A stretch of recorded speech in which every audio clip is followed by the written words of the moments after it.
I kept staring at the Christmas lights sitting in their unopened box. We bought them together last year, remember? You said we would hang them on our balcony when winter came back.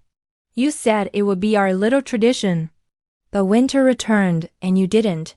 I do not know what changed first. Maybe it was the way you stopped answering quickly. Maybe it was the silence in your voice, even when you said you were fine. Maybe it was me pretending not to notice that you were slipping away. I remember one night, the first cold night of December. You came over with your hands in your pockets, shoulders tense, eyes distant. I asked if you were tired. You said no. I asked if something was wrong. You said everything was fine. I asked if you still loved me. You didn't answer. That was the night we argued. Your voice was sharp, mine was shaking. You said I didn't understand you anymore. I said you didn't even try. You turned away. I cried, but I tried to hide it. You left before midnight. The door closed so softly, it hurt more than if you had slammed it. After that night, everything felt colder than the weather outside. You kept saying you were busy. You kept promising we would talk soon. We never did. And then, on Christmas Eve, you sent one message. Just one. You said you were sorry. You said you needed time.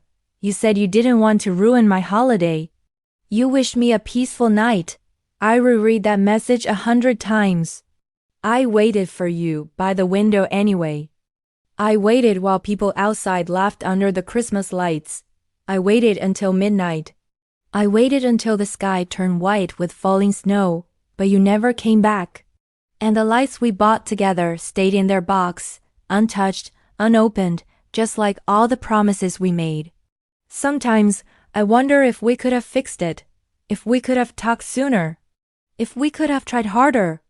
But now, when I look at those lights, I know the truth. They were never broken. We were.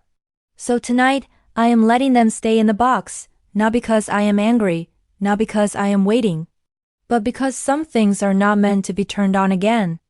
And maybe that is how we heal. If you were here right now, standing at my door, would I open it? Would I let you in? Would I try again? I do not know. But you can tell me. What would you do if the person who left you came back on Christmas night?